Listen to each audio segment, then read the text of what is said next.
La France a tout fait pour tuer la Guinée de Sékou. Sékou a donc dit son refus de cette communauté, d'ailleurs, qui n'a pas vécu longtemps, puisqu'elle a vécu 2 ans, de 58 à 60. Donc c'était une mauvaise politique, mais De Gaulle ne lui a jamais pardonné l'offense publique du nom qu'il a dû encaisser, et la Guinée devait payer. Elle l'a payé lourdement.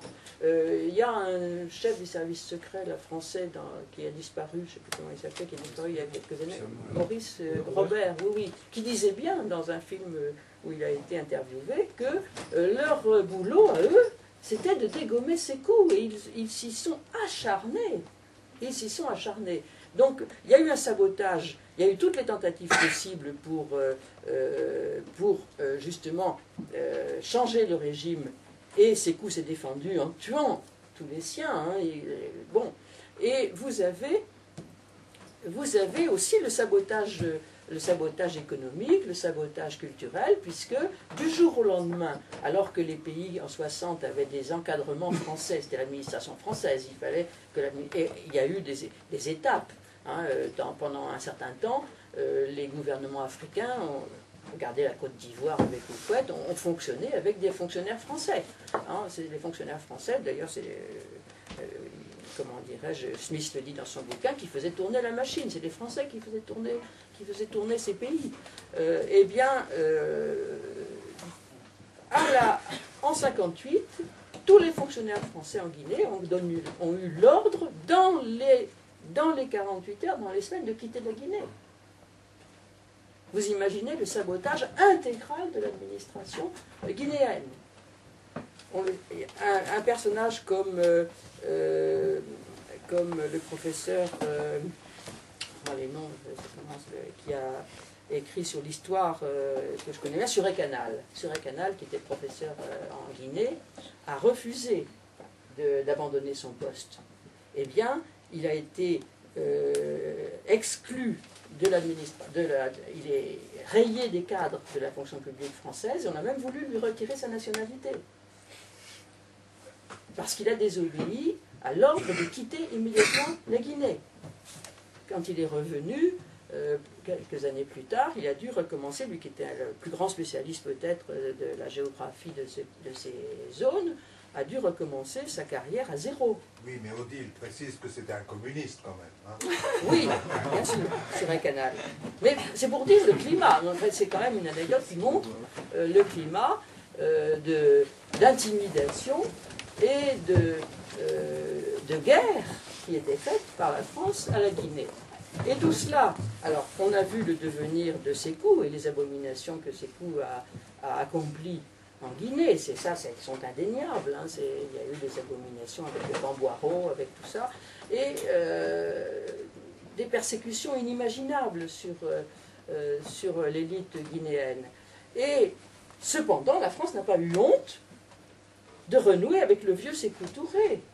À ce moment-là, il y a eu une réconciliation, alors que l'Angleterre avait rompu totalement les relations diplomatiques avec ce que Kouchner faisait allusion justement pour la Guinée, en disant qu'on n'avait jamais vu ça, que même Idi Amin Dada n'avait pas fait ça. Idi Amin Dada a fait bien pire, hein, puisque c'est par centaines de milliers que les Ougandais sont morts sous Amin Dada.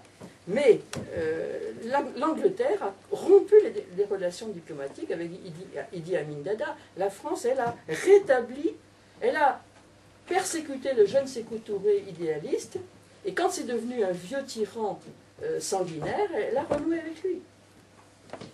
Parce qu'il fallait avoir un pied en Guinée. Donc la bauxite guinéenne était transformée par Paul Poulenc par Péchinet du moins, elle était transformée par Péchinet au Cameroun avec l'électricité gratuite du barrage d'Edea. Et maintenant, quand Péchinet a été acheté par les Canadiens, c'est Alcan maintenant qui possède tout ça. Donc voilà les enjeux avec la Guinée. Alors, bien sûr, sous Lansana Conté, la France a remis, évidemment, il fait partie des gens qui traditionnellement étaient armés entraîné, son armée était entraînée par la France, ses armées étaient armées par l'armement français, donc la France est revenue, et quand elle a dit qu'elle cessait sa coopération, c'est-à-dire qu'elle n'envoyait plus de professeurs, de médecins, etc., tout ça, ça coûte trop cher, mais elle n'a jamais cessé sa coopération militaire, et encore aujourd'hui, les armées, même là où il n'y a pas de base française, comme au Cameroun, l'armée française est présente à l'intérieur de l'armée camerounaise. C'est des officiers français qui ont rédigé la dernière plan de réforme de l'armée camerounaise, etc. Donc vous avez ça à l'intérieur, la coopération militaire n'a jamais cessé, bien sûr. Alors, avec le nouveau, alors, on a des bruits divers avec Dadis Camara, on pense que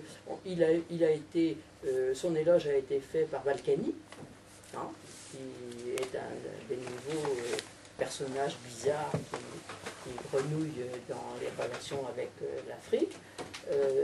Dans la mesure où il était au pouvoir, il fallait lui faire la cour, hein, puisque c'est lui qui était au pouvoir. Mais il semble que les Français redoutent quand même,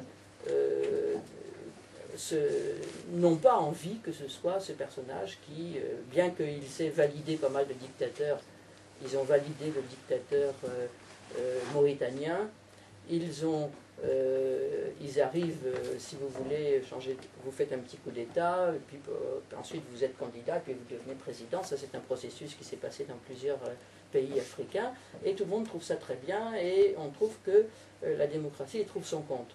Mais là, sur Dadis Camara, on va voir ce qui va se passer, on va voir c'est encore assez obscur, hein, ce qui est en jeu pour le passage du pouvoir en Guinée. Ce qu'on sait, c'est que Dadis Camara n'est hélas pas ni à Sankara, ni même à Fidel Castro. Hein. Donc on peut tout craindre.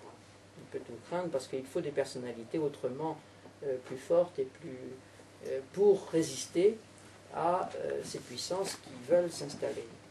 Donc on est assez pessimiste sur